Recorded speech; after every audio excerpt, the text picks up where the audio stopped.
very much the final few with a PH of our independent thinking online book children's book festival that we'll be doing in partnership with the Sue Atkins Book Club, where she's brought together through lockdown. She's brought together all sorts of children's authors covering all sorts of different topics, books for parents, books that are relevant for teachers as well, anybody working in education. Children in the room as well, making a noise. We'll have energy here. And it's been such a privilege for me. I've been able to speak to just people I would never have come across before, these amazing authors with their stories. There's always a story within the story, and there's always something important to say to help us as adults bring the best out of children. And this one, it fits that bill as well. Please stay here, I want you near, which makes you weep, just the title. Sorry, it's a bit emotional. Written by Dr. Sarah Mundy, who's joining us now. So hi Sarah, welcome to this. Just tell us a little bit about you, about your work, about what you do, and why you decided to put that together as well. I mean, this is just one of a whole fleet of books you've got to help children. Yeah. Welcome. Thank you. And before I go into sort of my background, I want to say thank you so much, because you've given the same spiel at the beginning of each one of these over and over again. And Wales lost last night, so I did wonder if you'd be okay today. So sorry for Wales, and it was a proper defeat, wasn't it? But next time, there's always next time. So yeah, thank you very much, because your interviews are fab. I've been dipping into them throughout the weekend with the children around, sort of 1 ear in, 1 ear playing FIFA at the same time, but they've been great, so thank you. So yeah, my background, I'm a clinical psychologist, and I've worked with children and families for about 20 years. I work mainly with children who are adopted, so have experienced early adversity, and so the approach I take is an attachment-focused approach, so help them learn to trust adults, to feel that the world is safe, that adults are predictable and secure, and so I therefore also help their parents provide that sort of security. And what I've sort of learned through my clinical work is that actually, when a child has a coherent story about their experiences and themselves, that's not shaming, that's not about them being bad, but that's about helping them understand the world, take control of the world, understand their feelings, they cope much better. It's actually a really good predictor of positive mental health, of good emotional health, if you can make sense of things. You know, if you're not confused, if you're not overwhelmed, life is easier. So I always had this sort of idea that storytelling was really important, as I think everyone here knows, and I've used it regularly clinically, sort of helping children through therapeutic stories, writing their own stories with them. And then I had my own child, and he got to about 2, and as a experienced psychologist, I thought I'd be able to manage the terrible twos, as they're called. And I realised actually it was quite harder than I'd been telling parents for the last 10 years. And I thought that it would be useful to explore what was out there. But all of the literature at that time, it's very different now, was very behavioural. It was do this to your child rather than work with your child to help them understand what's going on. So then a little seed dropped about 10 years ago, and I decided to write a series of children's books, interactive. So they're conveying a parent who is good enough, so helping them become more secure, being there, being available, but they're also helping the child make sense of their world. So each of the books addresses sort of a common dilemma that we all go through, normal developmental stuff. But what it doesn't just talk about the characters' experiences, but under the flaps, there's a little curious squirrel called Nudge that asks about the children's experiences too. And we know that interactive books can be much more powerful, or can be very powerful in terms of children going, oh yeah, this is about me, or I can relate it to my own experiences too. So I wrote that, but then, you know, parenting and children and, you know, being an educator with children, it's not one way, it's not just about children. So I also wrote a parenting handbook, which some nurseries have also bought, so I maybe should have changed the name, but that talks about each of the, I'll just show you it, it talks about each of the areas, you probably can't see it very well, discussed in the 6 children's books with some top tips, but it also talks about the development of the attachment relationship, brain development, emotional development, behavioural development, and just some ways to do it in an attachment-focused relational way. You know, very much with a sort of respectful parent moving, gentle parenting, rather than the more traditional behavioural way, because what we know is that if you just address a behaviour, you're putting a sticking plaster on. If you actually look at what's driving the behaviour, you're helping the child work out what it is too, you're helping them manage their emotions. And historically, we sort of expected them to do it on their own, but we know, I think one of the earlier authors was saying that they can't, you know, they haven't got the brain capacity to do that. So we have to co-regulate with them, we have to manage with them, help them understand, name the emotion. If you name an emotion, it tames it, like physically in the brain. It actually calms your brain down. It helps you connect those vital pathways. So I wrote that parenting book to explain some of those sort of theories behind it, and they're sort of linked up with the books. Wow, that's background in a nutshell. Wow. Okay, and that's all sorts. There we go, done. There's so much to unpick there. The naming to tame thing. Perhaps we'll come back to that, but I just want to take you right back, because it's relevant to working with authors, as we have done over the last few days. The idea, if you've got a story, you're better able to process whatever's in that story, whatever happened to you as part of that story. And we talk about the story within the story, and so many of the authors that we've talked to have had their own story and have used it as a way of just sort of getting it out there to help others, but clearly it's helping them as well. Right, the very first lady that we spoke to at 9 o'clock, whenever it was yesterday morning.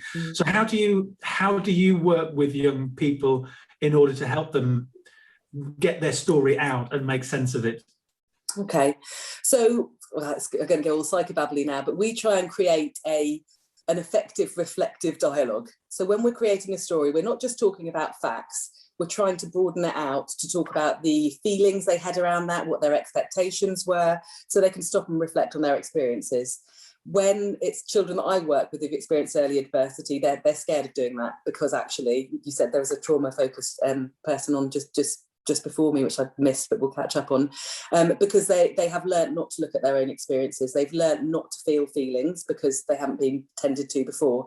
So with them, I very much help them link their body experiences, how they're feeling in their body, how they label their feelings, and then how they link it to their experiences. So I suppose it's broadening it out. And actually what we know in adulthood, when we assess attachment in adulthood, the way we do it is we look at a person's dialogue about their life. We look at their narrative, and we're not looking at the facts, but we're looking at how coherent that narrative is. So I find it absolutely fascinating that it's not so much what happened to you, although of course that makes a difference, but how you story it is about how well you cope. And you story it much better if you've got parents or teachers helping you story it, helping you understand what's going on, helping you know how you're feeling, validating it, acknowledging it, noticing it, because that's how babies learn. They cry, we notice it. We've got mirror neurons. I don't know if you talked about mirror neurons today, but our mirror neurons kick in. Yeah, and then with that empathy, they start to learn other people are holding my feelings. That's okay. I'm okay. And then the parent will soothe them. And they'll learn that when they feel sad because they sort of got that sad feeling, even though they haven't got the word, and it's manageable because someone's there to help them.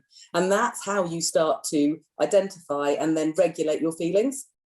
And then after years and years of doing that over and over again as a parent, really exhausting, but after years and years of doing that, you then start to self-regulate. You then can notice it yourself. You've got these sort of templates that I'm okay, I can ask others for help. Oh, I'm feeling sad, this is okay. Whereas what we sometimes do is we jump in with, you're okay, rather than, are you okay? Or what's going on? Or just go into school, you'll be fine. So we dismiss because we want to fix and we want everything to be okay. But then we're not validating what they're actually feeling. And then children can get really confused. I've got this sort of funny feeling in my tummy, but mum says I'm okay, but I don't feel okay. So I suppose the stories that I've written are to help parents also have a language for talking to children about feelings. Because I think sometimes it's tricky, and particularly if I'm having a bit of a Barney with one of my children, I don't really feel very empathic. I don't really feel like saying, oh, you okay? I feel like saying, get up to your room, but it doesn't really work. So I try and step back. Not very successfully today, but I suppose, yeah, that's the aim behind the books.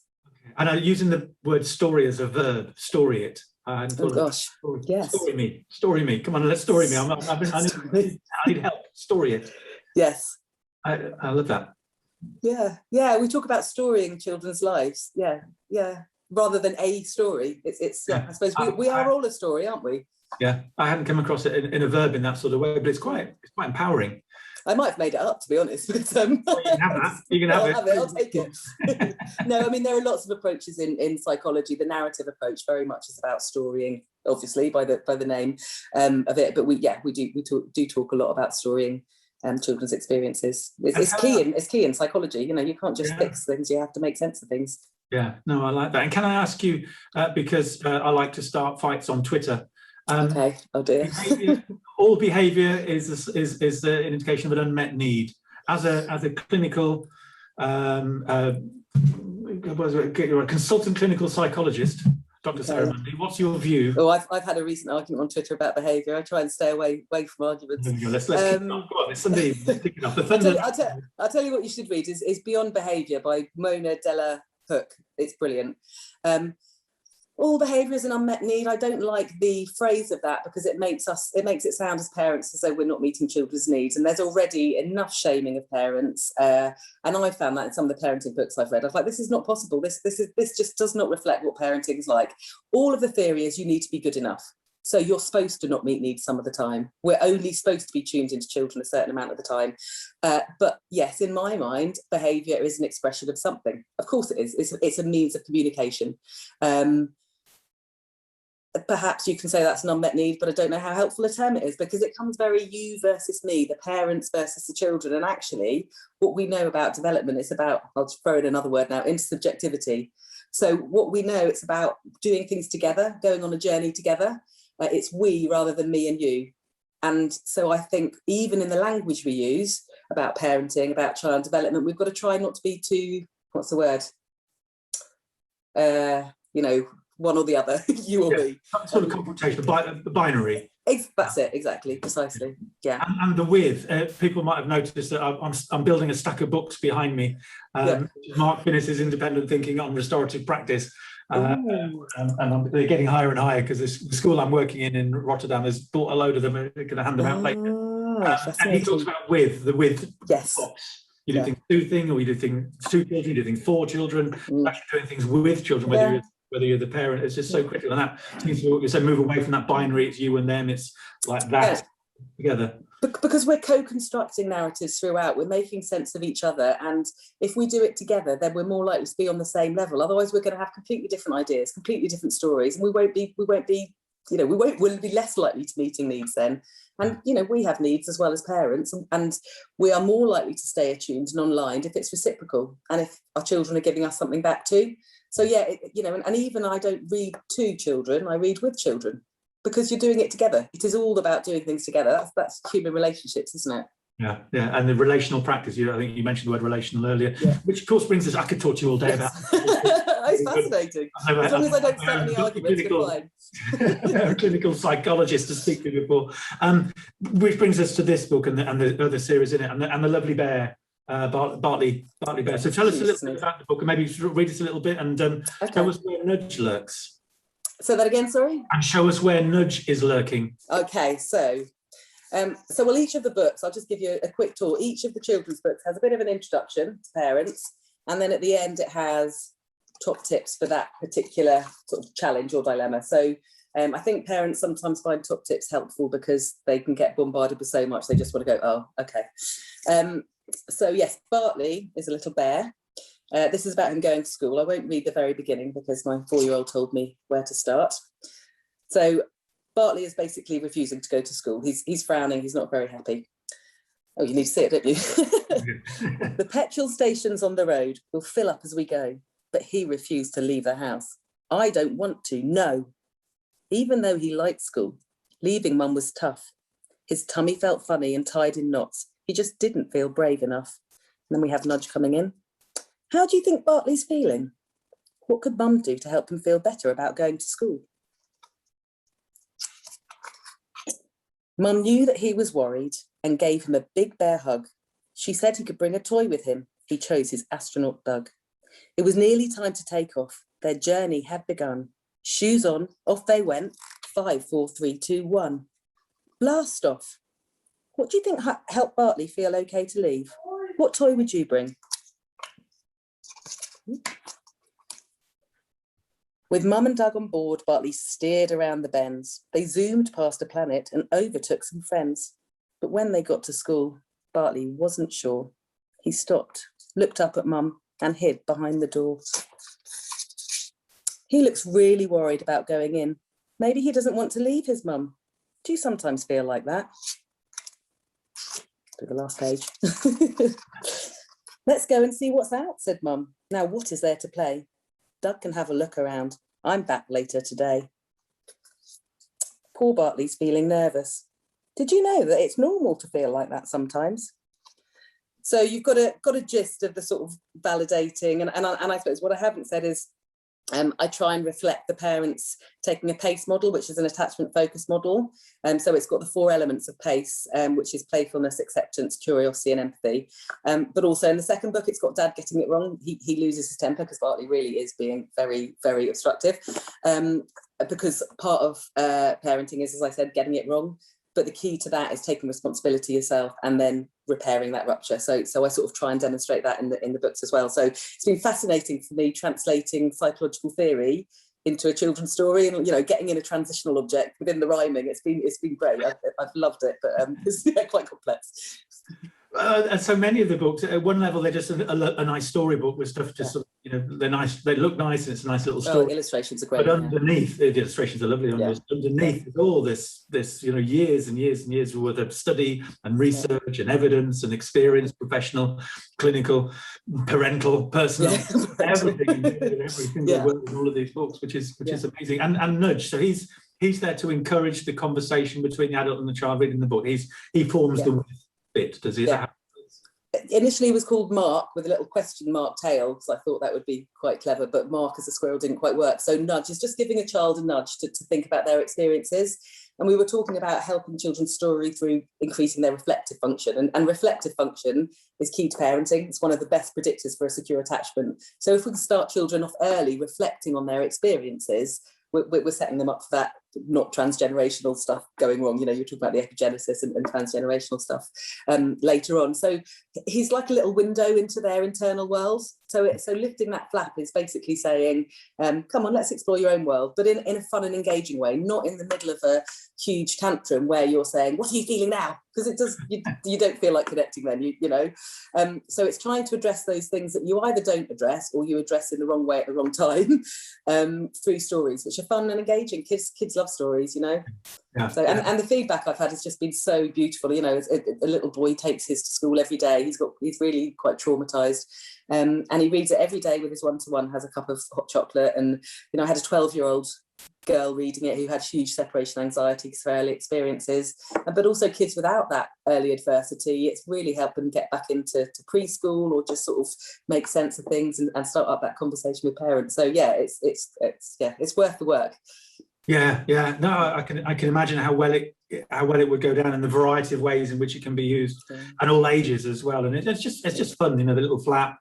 And nudge. I get the impression nudge is also nudging the parent as well as the child, thinking about the child's thoughts and reflecting, but encouraging the parent to reflect on their thoughts as well as to reflect on what they think the child might be thinking. So absolutely, and in the second book, which is I have to take the headphones off. Sorry about that. I haven't got AirPods. In the second book, stop that now. I don't know how. This is just a proof because it's going to printers tomorrow. I say that every week and then I find something I want to change. But it says, Dad knew he wasn't helping and made himself calm down. And then under the flap, it says, I think Bartley needed Dad to help him calm down, but Dad got cross instead. Do you think it'll be easier for Bartley now that Dad is feeling okay? So actually, that's a little safe, gentle prompt to parents that you don't lose it.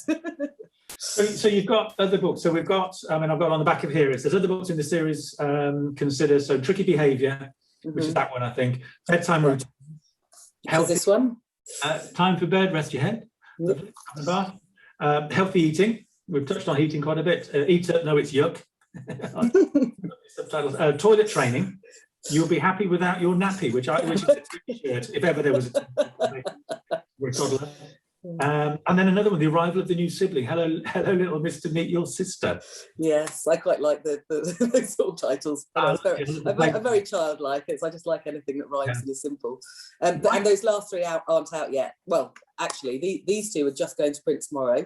Yep. And then come September, I will be working on the next three, hopefully to get them out early next year, because people are now saying, can't we get the series? I'm like, well, not quite yet. I haven't quite finished them. Why did your son choose that page? Your son is 4. Why did he start there? Was it the toy? I think it was the petrol. Oh, no, it was the I don't want to. No, I think he liked the big shouty. Yeah, I don't want to. I mean, he's a bit cross with me because in Time for Bed, Rest Your Head, I put a submarine rather than a space rocket in it. So he's a little bit cross, and I hadn't realised quite how much I was talking to him about the books until I started sort of reciting it in my head, or out loud the other day when I was putting him to bed, and he actually said it all along with me. And I was like, oh dear, I think I might have said this too much. He might be a bit saturated with Bartley, but yeah. So I think the books are available via the Roving Bookshop. We've done a deal for the bookstore, for the Independent Children's Book Festival. Yeah. How can people get hold of you? Have you got your own website? Are you on social media? So most active on Instagram. I'm useless technologically, but my friend does it all for me. So I send her things to post, and she makes them look nice. So yeah, my website is parentingthroughstories.com. I'm parenting_stories at Instagram. I'm on Twitter and LinkedIn, but not quite so active. You can order through Amazon, but only UK. I've got a Shopify account, but quite often people just contact me. I mean, it's amazing. I've got orders from 18 different countries. So I did a little map the other day. It's amazing. But a lot of them, they just contact me, and I just do them a nice deal and pop it in the post, because I'm so excited to get them to sort of Lebanon and the Netherlands and Sri Lanka. I sent one to Sri Lanka. And do you do workshops and things? You speak? Do you go out? I'm not many. I mean, because I'm my day job, I still do my day job, so I still work clinically during the day. So this is more of my sort of nighttime job. Yeah. I do lives. I've been commissioned to write a few articles now for magazines, which is great. I'm doing some work with families and edX education, and I'm having some conversations with quite a big sort of chain of nurseries at the moment about supporting them to develop a training package, basically based on this, but for early years professionals, because they really liked it because it's so short and sweet, but clear. So yeah, I do a bit of training in schools just generally, but yeah. All right, that's brilliant. We've covered so much in 20. Oh, you've got 23 minutes. You've had a couple of minutes extra. Thank you. That's okay. Thank you so much. You deserve a stiff drink tonight, I think. Yes, I think I've had lots of lectures on nutrition, but I think the gin and tonic might be earned tonight. Yes, and there's a good football match tonight as well. Well, I watch the Netherlands. Hopefully nobody will tell me the score before I get home like yesterday. No, but it's Portugal-Belgium tonight. So that's right. Yeah. Right. I haven't seen the Netherlands. We won't talk about it. No spoilers. Thanks so much, Ian. Thank you very much, Sarah. Okay, see you then. Bye. Bye.